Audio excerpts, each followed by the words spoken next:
شیخ محی الدین ابن عربی رحمۃ اللہ تعالیٰ علیہ، شیخ اکبر جن کو کہا جاتا ہے، شیخ محی الدین، انہوں نے ایک بات لکھی ہے، 5 حقیقتیں انہوں نے بیان کی اور مجھے بڑی خوبصورت لگی، وہ میں نے کہا آپ کے سامنے آج بیان کرتا ہوں۔ انہوں نے بیان کیا کہ اگر کوئی بندہ اپنا مال یا علم یا ہنر یا کوئی بھی چیز ہے، بندہ اگر کسی دوسرے کو دے رہا ہے تو کبھی احسان اس پر نہیں جتانا چاہیے۔ اگر ہنر اللہ نے دیا ہے، آگے آپ شیئر کر رہے ہیں، مال اللہ نے دیا ہے، آگے آپ خرچ کر رہے ہیں، کوئی بھی چیز اخلاقیات ہیں، عزت اگلے کو دے رہے ہیں، تو اس کے ساتھ اگلے پر احسان نہیں جتانا چاہیے۔ اور اس کی 5 حقیقتیں انہوں نے ذکر کی ہیں، اگر بندہ سمجھ جائے ساری زندگی کے لیے دیکھیں، کہتے ہیں نا کہ اللہ والوں کی یہ صفت ہے کہ وہ دے کر خوش ہوتے ہیں، جس چیز کو دینا شروع کر دیں گے اللہ کی رضا کے لیے وہ بڑھنا شروع ہو جائے گا۔ میں بیان کرنے لگا تھا جو کچھ حقیقتیں بیان کی ہیں شیخ ابن عربی علیہ الرحمہ نے، ان میں سے ایک حقیقت انہوں نے یہ بیان کی ہے کہ اپنے ذہن کے اندر رکھو، مال دے رہے ہو، علم دے رہے ہو، ہنر کسی کو دے رہے ہو، کچھ بھی دے رہے ہو، ایک حقیقت انہوں نے بیان کی، القسمۃ الازلیہ، یاد رکھنا ہر بندے کے لیے جو کچھ اس تک پہنچنا ہے وہ ازل میں تقسیم ہو چکا ہے۔ مجھے جو ملنا ہے، میں نے جو کھانا ہے، میرے لیے تقسیم ہو چکا، تو آپ نے جو کھانا ہے، جو کچھ ملنا ہے، تقسیم ازلی کے ساتھ ہر ایک تک جو کچھ پہنچنا ہے اس تک پہنچ کر ہی رہے گا،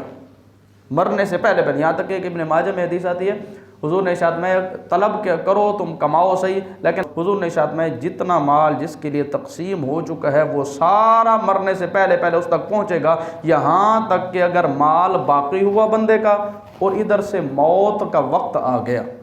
اب 2 چیزیں ہو سکتی ہیں، مال باقی ہے اور موت کا وقت، حالانکہ ہو نہیں سکتا، اللہ نے جو تقسیم کیا ہے وقت پر ہی ملنا ہے۔ بالفرض ایسا ہو بھی جائے کہ جتنا مال مجھے ملنا ہے ابھی میں نے کھایا نہیں ہے، جتنا رزق میرے اندر پہنچنا تھا ابھی تک پہنچا نہیں ہے، اور اس سے پہلے پہلے میرا موت کا وقت آ گیا، حضور نے ارشاد میں اللہ موت کو مؤخر کر دے گا، جتنا تمہیں مال پہنچنا تھا وہ پہنچ کر ہی رہے گا۔ یہ حدیث پاک ہے، جتنا میں نے لقمے کھانے ہیں میں کھا کر ہی مروں گا، اور جتنے میرے قسمت کے ایک لقمہ آپ میرا نہیں کھا سکتے، نہ میں آپ کا کھا سکتا ہوں لقمہ، جو مال میرے تک پہنچنا ہے وہ پہنچ کر ہی رہے گا۔ اس لیے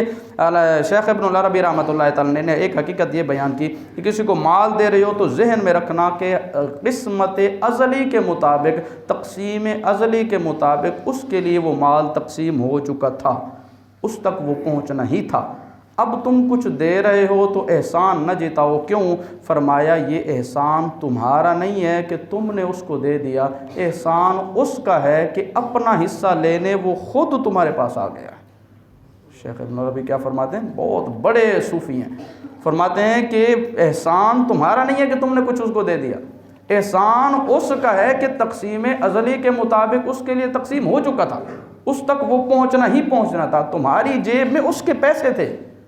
تقسیم ازلی کے مطابق جو اس کے لیے تقسیم ہو چکا۔ بندہ جب ماں کے پیٹ کے اندر 120 دن کا ہوتا ہے، بخاری شریف کے اندر حدیث ہے، حضور نے ارشاد میں فرشتہ آتا ہے، 4 چیزیں اس کی لکھ جاتا ہے۔ پہلی چیز کیا؟ اس کی موت لکھ جاتا ہے کہ اس نے کب مرنا ہے،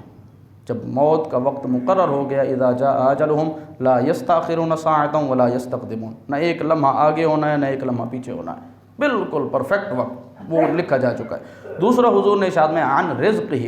اس کے رزق کے بارے میں بھی فرشتہ لکھ کے جاتا ہے کہ کس کو کتنا رزق ملنا ہے، جتنا رزق جس کے لیے لکھا گیا ہے سارے کا سارا اس کو بالآخر مل کر ہی رہے گا۔ یہ نہیں ہو سکتا کہ رزق اتنا نہ ملے، جتنا میرے حصے میں رزق ہے میں کھا کر ہی مروں گا۔ اگلی چیز حضور نے ارشاد میں عن عملہ ہی، اس کے عمل کے بارے میں بھی کہ بڑھاؤ کہ یہ کیسا بنے گا، اللہ علم ازلی کے مطابق جانتا تھا میں نے کیا کرنا ہے۔ آج 5 تاریخ 2025 کے اندر 5 دسمبر کو میں نے اس وقت یہاں پر بیان کرنا تھا، یہ اللہ علم ازلی کے مطابق جانتا تھا، اور آپ میں سے میری بات کس کس نے سننی ہے، اللہ علم ازلی کے مطابق ازل میں ہی جانتا تھا۔ اللہ کا علم یہ نہیں ہے کہ پہلے کم ہو، اللہ کا علم پھر بڑھ رہا ہو، اللہ تعالیٰ علم ازلی کے مطابق سب کچھ جانتا تھا۔ اور شقی اور سعید ہونے کے بارے میں وہ حضور نے ارشاد میں اللہ تبارک و تعالیٰ نے ازل کے اندر ہی بندہ جب 120 دن کا ہوتا ہے بچہ پیٹ کے اندر لکھا جا چکا ہے۔ تو اس لیے ابن عربی رحمۃ اللہ علیہ نے فرمایا پہلی حقیقت یہ سمجھو کہ تقسیم ازلی ہے، تقسیم ازلی کے مطابق ہر بندے تک اس کا حق پہنچنا ہے، اگر تم نے کسی کو کچھ دے دیا ہے تو یہ احسان نہ جتاؤ، احسان تمہارا نہیں ہے، احسان اس کا ہے کہ اس نے آ کر تم سے لے لیا اور اپنا حق لے لیا۔ اور حضرت امام غزالی رحمۃ اللہ نے اس پر بڑی خوبصورت مثال دی ہے، جو آپ زکوٰۃ کے باب میں آپ نے ذکر کیا کیمیائے سعادت کے اندر،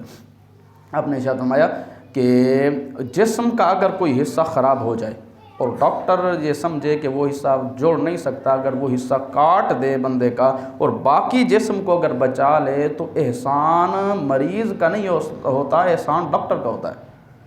مریض کا احسان نہیں ہے، ڈاکٹر کا احسان ہے کہ اس نے کیا کیا ہے، خراب حصہ الگ کر دیا اور باقی سارے جسم کو اس نے صاف ستھرا بچا دیا۔ فرمایا زکوٰۃ جو ہوتا ہے یہ بھی مال کا جو ہے میل کچیل ہوتا ہے۔ جب فقیر آتا ہے، کوئی مستحق آتا ہے، تم سے لے کر جاتا ہے، احسان تمہارا نہیں ہوتا کہ تم اس کو دے رہے ہو، احسان اس کا ہوتا ہے کہ وہ تمہارے باقی مال کو پاک کر کے جا رہا ہے۔ تو کچھ دے رہے ہو تو دے کر بھی تم نے کیا کرنا ہے، اگلے کا احسان سمجھنا، اس پر احسان نہیں جتانا۔ اس لیے فرمایا قول معروف، قرآن پاک کے اندر ہے، سورہ بقرہ کے اندر، قول معروف و مغفرۃ خیر من صدقۃ یتبعها اذى۔ قرآن نے فرمایا اچھی بات کہہ دینا اور درگزر کرنا یہ ایسے صدقے سے بہتر ہے جس کے پیچھے اذیت ہو۔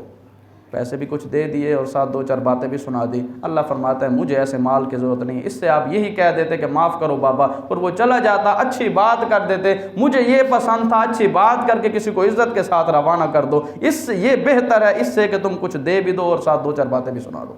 تو قرآن میں سمجھنا چاہیے نا ہمیں، ہماری ہدایت کے لیے قول معروف، اچھی بات، و مغفرۃ، اور درگزر کرنا، خیر بہتر ہے، من صدقۃ، ایسے صدقے سے، یتبعها اذى، جس کے بعد تکلیف ہو، جس کے بعد اذیت ہو، جس کے بعد دو چار باتیں سنا دی جائیں۔ یہ قرآن کہہ رہا ہے۔ تو پہلی حقیقت انہوں نے یہ بیان کی۔ دوسری حقیقت یہ بیان کی حضرت شیخ ابن العربی علیہ الرحمہ نے، اب فرماتے ہیں کہ کلنا ابناء اب واحد، ہم سب ایک ہی باپ کی اولاد ہیں، سارے حضرت آدم علیہ السلام کی، سب ایک ہی باپ کی اولاد، اور سب کے سب ہم اللہ کا کنبہ ہے۔